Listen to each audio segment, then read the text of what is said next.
Young Miami, and she recently started in an interview she did with Charlamagne the God.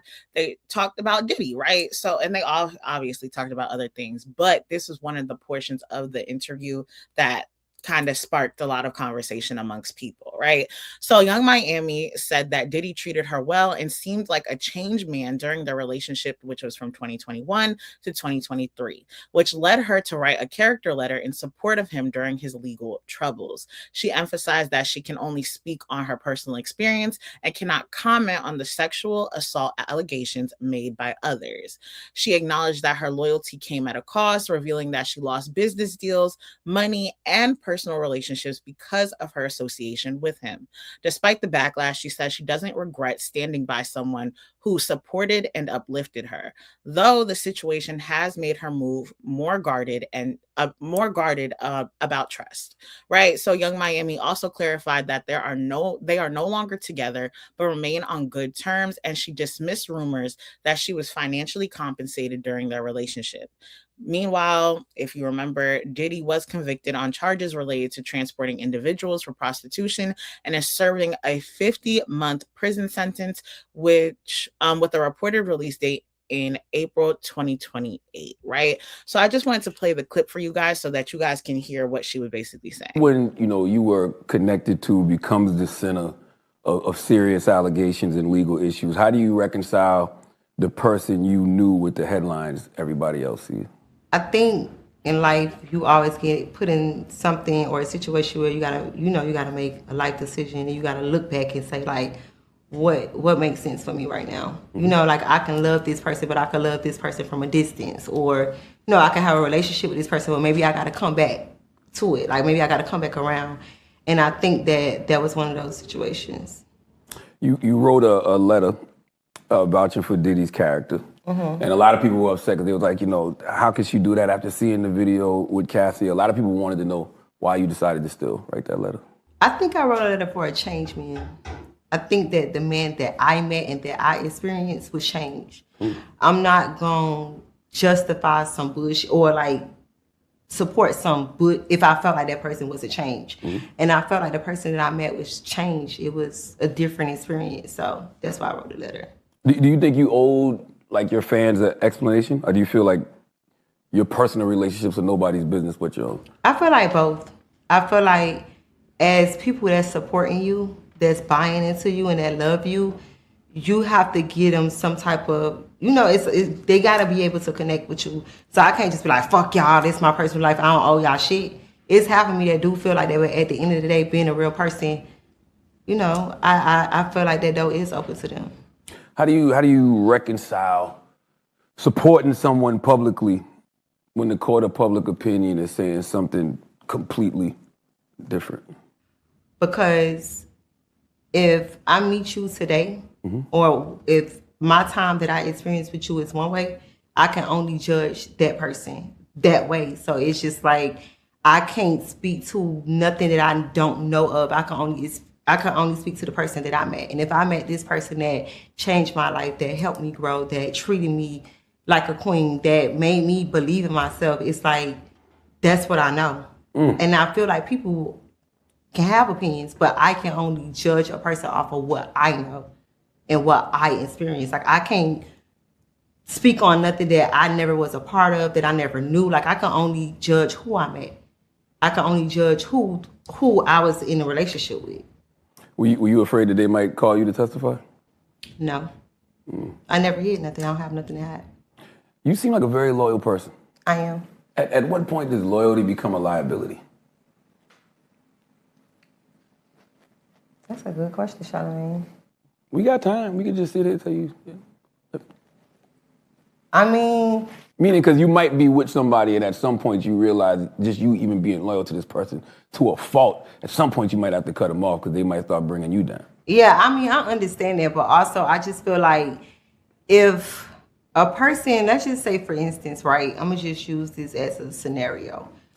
Imagine a person help you become a better version of yourself, or help you believe in yourself, or help you just experience new things, or just introduce you to new things that you was able to take and, create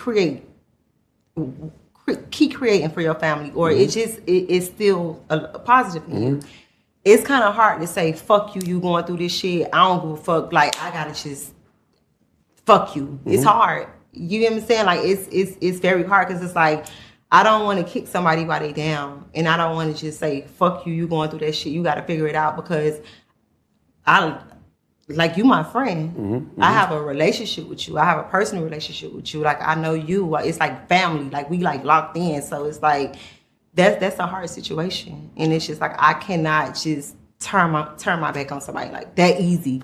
Like that mean it was never no love there. Whatever I did for you, it meant nothing. It just that would be a fake person to me. So, as you can see, I know it was like a lengthy interview, but a lengthy video that we showed, but I just wanted y'all to get a context of everything. So when we do discuss, nobody's just like, oh my God, like that's not even what she said. Y'all heard it, y'all saw it. Shayla, what's your thoughts? You're muted, my love. No, that was like for dramatic effects. I'm like, I mean, I can't tell anyone how to feel, but the facts are there, the proof is there.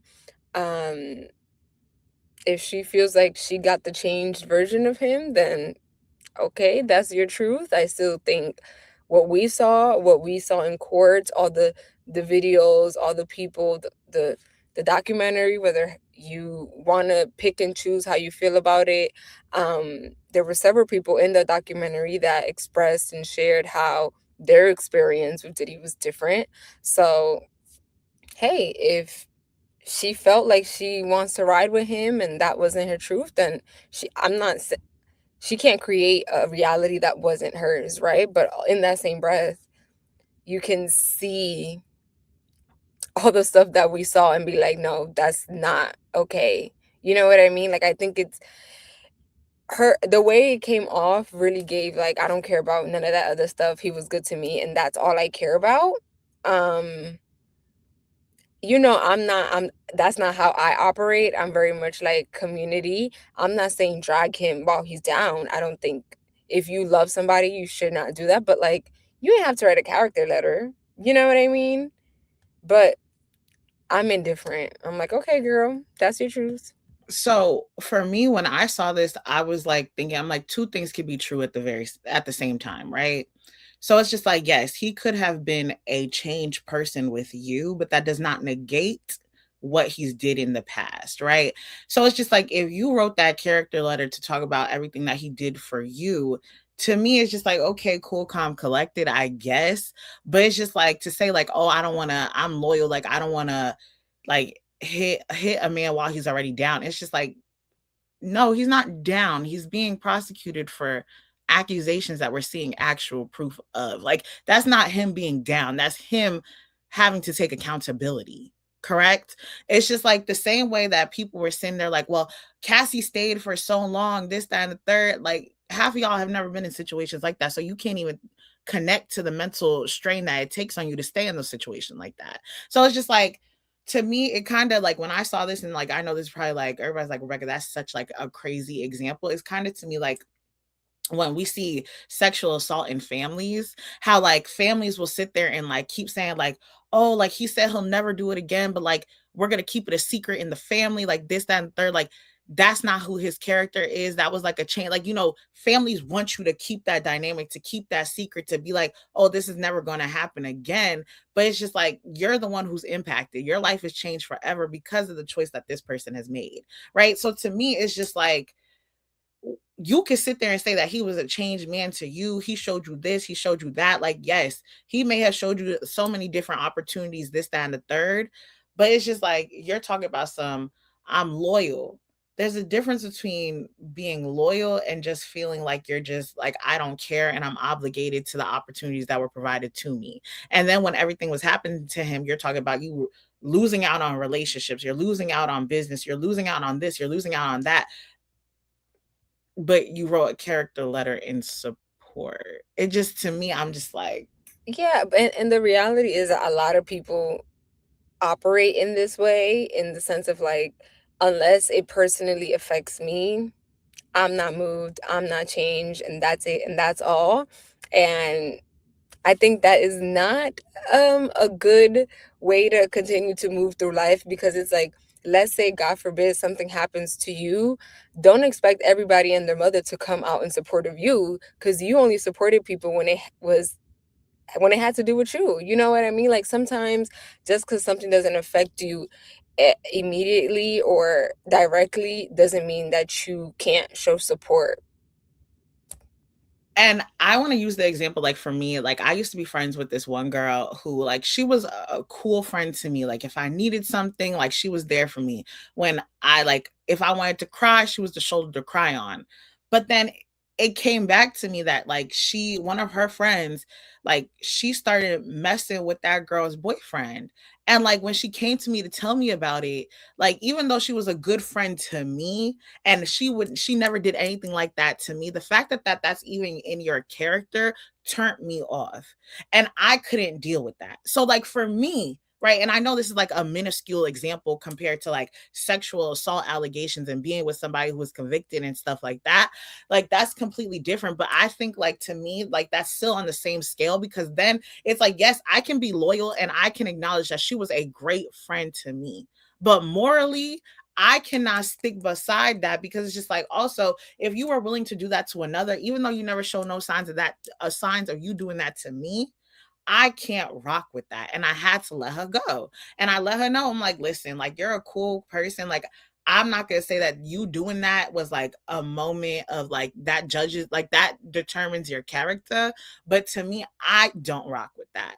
And like, because of that, I don't feel like you and I can align as a friend, like like in a friendship, because I just morally can't get down with that and accept that. But that's, like Shayla said, that's just how I am personally.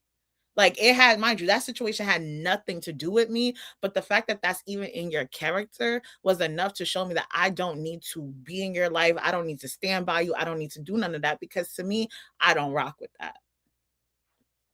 But No, that I agree. To that each their just own, child. okay, to each their own. Listen, is she happy? That's all that matters, I guess.